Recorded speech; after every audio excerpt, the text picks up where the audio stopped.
I'm Isaac Barker from Overcome Mortgages. We're going to have a look at mortgage affordability.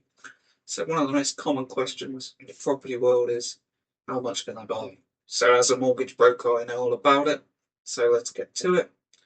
You've probably heard rules of thumb like 4.5 times your income. But in reality, there's no one size fits all answer. So every lender assesses affordability differently. Each has its own criteria and its own way of calculating what you can borrow.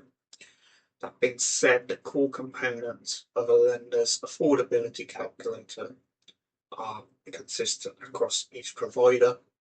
So they'll assess similar pieces of your financial puzzle. So let's break it down by each of the key sections. So to start, we have loan to value. So this is the ratio of how much you're borrowing compared to the property's value. So for example, if you were to buy a £700,000 property with a £70,000 deposit, you'd need a mortgage of £630,000, which gives you a 90% loan to value. So this is important because your loan to value tier, say 90, 75 or 60%, directly impacts the interest rates you're offered.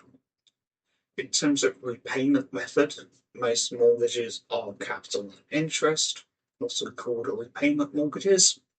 So your monthly payment gradually reduces both the loan and the interest, with the goal of owning your home outright at the end of the term. By contrast, interest-only mortgages are much stricter. You'll need higher income and a clear repayment plan because your monthly payments only cover the interest, leaving the capital due at the end of the term. So in terms of the mortgage term, this is the length of your mortgage.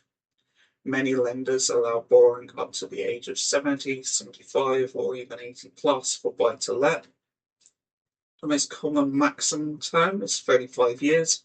There's some offer 40. A longer term means lower monthly payments, but more interest overall.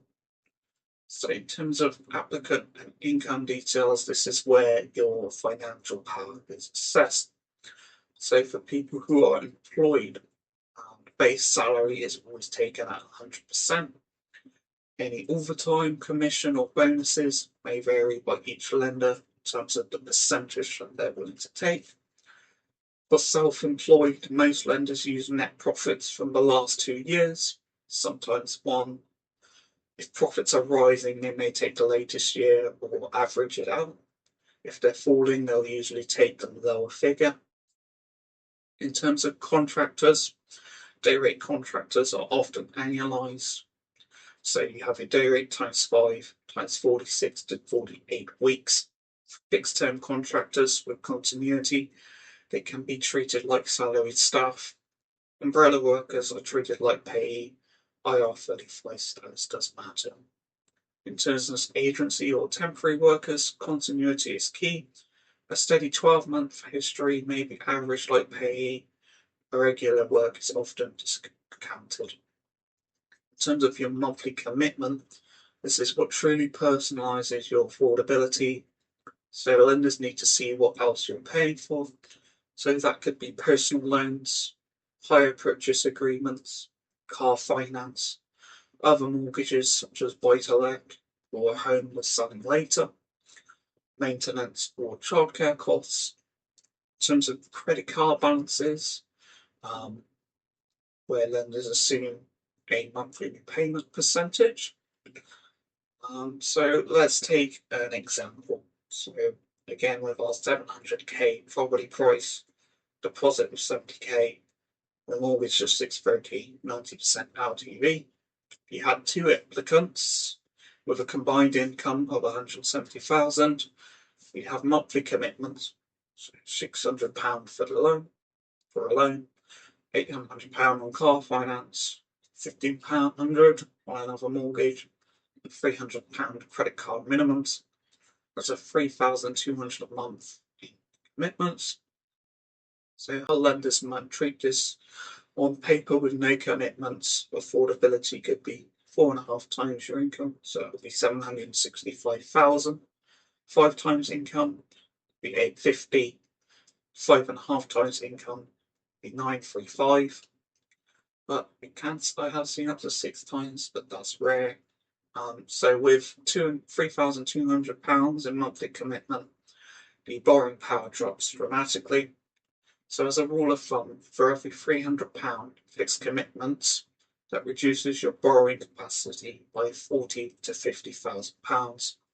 So in this case, the range could fall to between £230,000 and £505,000, depending on the lender. So it's always personal. That's why the 4.5 times your income rule is a myth. Someone with no children, no loans, no car finance may be offered 4.5 times their income. But for you, with your unique financial responsibilities, the amount, of course, could be lower. So lenders, they're not being difficult.